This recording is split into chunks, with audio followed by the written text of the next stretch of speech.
بسم اللہ الرحمن الرحیم۔ السلام علیکم ورحمۃ اللہ وبرکاتہ۔ ناظرین کرام، آپ دیکھ اور سن رہے ہیں پروگرام دنیا کا مستقبل پیر پنجر سرکار کی نظر میں۔ ناظرین کرام، آج ایک نئی ویڈیو کے ساتھ، نئی پیشن گوئیوں کے ساتھ میں حاضر ہوں، تو چلتے ہیں ناظرین آج کی ویڈیو کی طرف۔ ناظرین کرام، پیر صاحب کہتے ہیں در طیبہ پر نظر رکھتے ہیں، پوری دنیا کی خبر رکھتے ہیں۔ سب سے پہلے آپ کو ایک دعوت دیتا ہوں، 5 جنوری کی رات پیر صاحب کے آستانے پر تشریف لے کر آئیں۔ سب لوگ جو بھی آئیں گے وہ مہمان خصوصی ہوں گے۔ ہر مہینے کی طرح اس مہینے میں بھی پیر صاحب نے محفل 11ویں سرکار کا اہتمام کیا ہے۔ حضور صلی اللہ علیہ وسلم کا ذکر ہوگا، محفل نعت بھی ہوگی، کافی اچھی باتیں ہوں گی۔ امید ہے سب کو کچھ نہ کچھ سیکھنے کو ملے گا۔ اب چلتے ہیں پیر صاحب کی پیشن گوئیوں کی طرف۔ غزوہ ہند ہمارے سر پر کھڑا ہے، غزوہ ہند کا وقت آ چکا ہے۔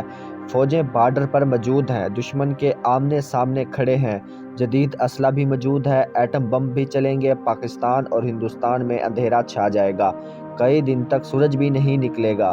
پیر صاحب بار بار کہہ چکے ہیں غزوہ ہند کے لیے فنڈ قائم کرو، جیسے قرض اتارو ملک سنوارو کے لیے فنڈ قائم ہو سکتا ہے، لیکن نواز شریف نے یہ سارا پیسہ کس بل میں پھینک دیا تھا؟ عوام نے اپنی تمام جمع پونجی فنڈ میں دی تھی، عورتوں نے اپنے ہاتھ کے کنگن تک اتار کر دیے تھے۔ پوری دنیا سے لوگ غزوہ ہند میں شامل ہونے کے لیے انتظار کر رہے ہیں۔ مولا علی، حسن حسین اور حضرت فاطمہ جب جنت میں جائیں گے، وہاں روشنی ہی روشنی ہوگی، حضور کریم کے نور سے پوری جنت جگمگا رہی ہوگی۔ امام مہدی علیہ السلام کی آمد ہے، اسرائیل صف ہستی سے مٹ جائے گا۔ یہ کتابوں میں ہوگا لیکن حقیقت میں نہیں ہوگا۔ ایک انسان نے پوچھا، امام مہدی علیہ السلام کے والد اور والدہ کا کیا نام ہوگا؟ ان کی کمر پر امامت کی مہر ہوگی۔ ان کی والدہ کا نام آمنہ ہے اور ان کے والد کا نام عبداللہ ہے۔ ان کی کمر پر امامت کی مہر بھی ہوگی، وہ بڑی ہستی ہوگی۔ جب حضور صلی اللہ علیہ وسلم دنیا پر تشریف لے آئے، ہر چرند پرند خوش ہو گیا۔ اللہ نے آپ صلی اللہ علیہ وسلم کو نور سے نوازا۔ 48 گھنٹوں تک بھارت چین سے تو ویسے نہیں لڑ سکتا، یہ پاکستان سے بھی نہیں لڑ سکتا۔ طیب اردغان نے ثابت کر دیا کہ وہ اس خلافت کا بہترین صدر ہے۔ اس نے 24 گھنٹوں میں امریکہ کو حیران کر دیا۔ بہت جلد مستقبل قریب میں جو بائیڈن کے بعد ٹرمپ آئے گا، اس کے بعد 2 اور صدر آئیں گے، پھر امریکہ کی سلطنت پر مسلمان حکمران بیٹھا ہوگا۔ کپتان کے لیے خطرہ کم ہو گیا ہے۔ اسرائیل نے اگر ایران پر حملہ کیا تو نتائج بہت خطرناک ہوں گے۔ اس معاملے پر نواز شریف کو چپ کروا دیا۔ ہمیں تو وہ لیڈر چاہیے جو پاکستان کا خیر خواہ ہو، آنکھوں میں آنکھیں ڈال کر بات کر سکتا ہو۔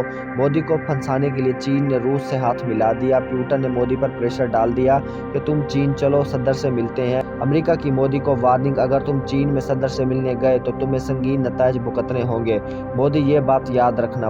بپن راوت کے قتل کے بارے میں فوج کبھی بھی سٹینڈ لے سکتی ہے، بڑے بڑے ہندو کٹہرے میں آ جائیں گے، مودی بھی آئے گا، بھارت میں عدلیہ بھی سٹینڈ لے سکتی ہے، شکنجہ سخت کیا جا سکتا ہے۔ 9 سال کی سب سے بڑی خبر، جنرل باجوہ اس بار ایکسٹینشن نہیں لینا چاہتے۔ آرمی میں سے جو بندہ اہلیت رکھتا ہے اس کو یہ عہدہ دے دیا جائے گا۔ پیر صاحب کی طرف سے جنرل باجوہ کو خراج تحسین۔ نومبر میں جیسے رحیل شریف نے عہدہ باجوہ کو دیا تھا، اب جنرل باجوہ کسی اور کو دے گا جو بندہ اس قابل بھی ہوگا۔ جو بپن راوت کا قتل ہوا، اس میں 100% نریندر مودی بھی شامل ہے، ان کا موجودہ آرمی چیف منوج بھی شامل ہے، چین کے کچھ لوگ شامل ہیں، بھارت کی ایئر فورس بھی شامل ہے۔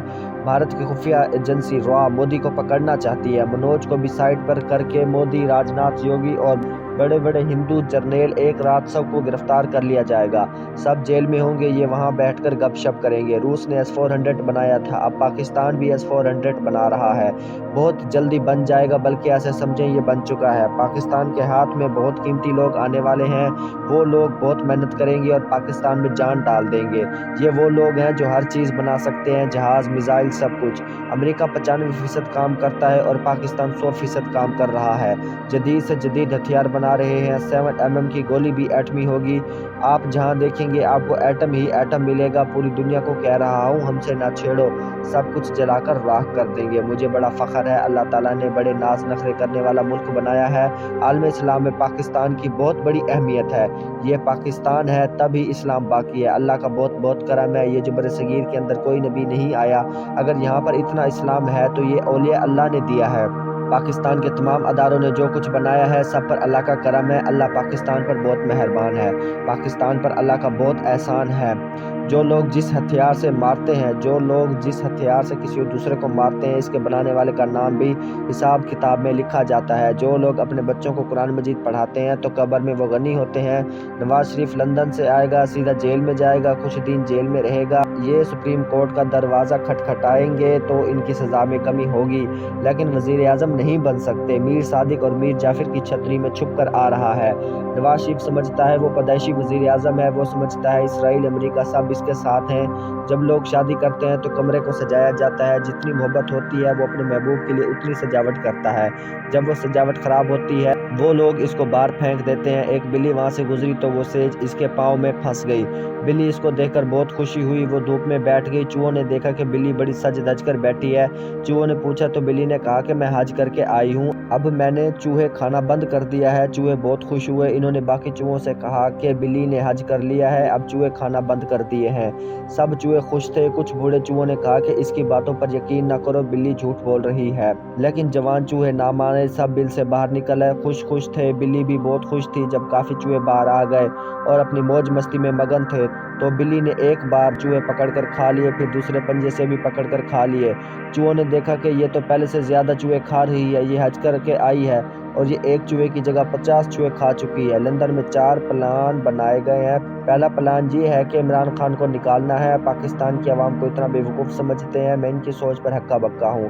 دوسرا پلان کہ باجوہ کو 2 سال کے لیے مزید رکھنا ہے، لیکن یہ اب ممکن نہیں ہے۔ ناظرین اکرام، میں امید کرتا ہوں آج کی ویڈیو آپ کو بےحد پسند آئی ہوگی۔ آج کے لیے اتنا ہی۔ مزید ایسی ویڈیوز دیکھنے کے لیے دیکھتے رہیے پروگرام دنیا کا مستقبل پیر پنجر سرکار کی نظر میں۔ ملتے ہیں اگلی ویڈیو میں، تب تک کے لیے مجھے اجازت دیجیے۔ اللہ حافظ۔